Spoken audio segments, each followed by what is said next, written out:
ನಮಸ್ಕಾರ ಕ್ರಿಕೆಟ್ ಪ್ರೇಮಿಗಳೇ. ಚಿನ್ನಸ್ವಾಮಿಯಲ್ಲಿ ಕೊನೆಗೂ royal Challengers ಗೆಲುವು.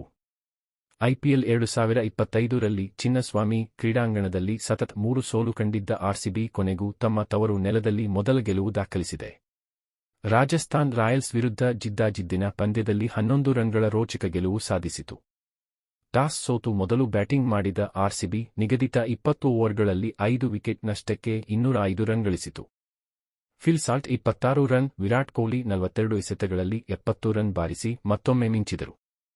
ಇದು ಈ ಸೀಸನ್ನ ಅವರ 5ನೇ ಅರ್ಧಶತಕವಾಗಿದೆ. ಪದಿಕ್ಕಲ್ 27 ಎಸೆತಗಳಲ್ಲಿ 50 ರನ್ ಬಾರಿಸಿ ಕೊಹ್ಲಿಗೆ ಉತ್ತಮ ಬೆಂಬಲ ನೀಡಿದರು. ಕೊನೆಗೆ ಟಿಮ್ ಡೇವಿಡ್ 23 ಮತ್ತು ಜಿತೇಶ್ ಶರ್ಮಾ 20 ಬಿರುಸಿನ ಆಟವಾಡಿ ಮೊತ್ತವನ್ನು 200ರ ಪಕ್ಕಕ್ಕೆ ತಂದುಕೊಂಡು ಹೋದರು. 206 ರನ್ ಗುರಿಯನ್ನು ಬೆನ್ನತ್ತಿದ ರಾಜಸ್ಥಾನ್ ತಂಡ 20 ಓವರ್ಗಳಲ್ಲಿ 9 ವಿಕೆಟ್ ಕಳೆದುಕೊಂಡು 194 ರನ್ ಗಳಿಸಿತು. ಜೈಸ್ವಾಲ್ ಉತ್ತಮ ಆರಂಭ ನೀಡಿದರು, 49 ರನ್. ಆದರೆ ಉಳಿದ ಆಟಗಾರರು ಹೆಚ್ಚು ಸಹಕಾರ ನೀಡಲಿಲ್ಲ. ಕೊನೆ ಹೊತ್ತಿನಲ್ಲಿ ಧ್ರುವ್ ಜುರೆಲ್ 47 ರನ್ ಗಳಿಸಿ ಎಚ್ಚರಿಕೆ ಹುಟ್ಟಿಸಿದರು, ಆದರೆ ಗೆಲುವಿಗೆ ಸಾಕಾಗಲಿಲ್ಲ. ಆರ್ಸಿಬಿ ಪರ ಜೋಶ್ ಹೇಜಲ್ವುಡ್ 4 ವಿಕೆಟ್ ಪಡೆದು ಆರ್ಸಿಬಿಗೆ ಗೆಲುವು ತಂದುಕೊಟ್ಟರು. ಪಂದ್ಯಶ್ರೇಷ್ಠ ಪ್ರಶಸ್ತಿ ಪಡೆದರು. ಕೃಣಾಲ್ ಪಾಂಡ್ಯ 2, ಭುವನೇಶ್ವರ್ ಕುಮಾರ್ ಮತ್ತು ಯಶ್ ದಯಾಳ್ ತಲಾ 1 ವಿಕೆಟ್ ಪಡೆದರು.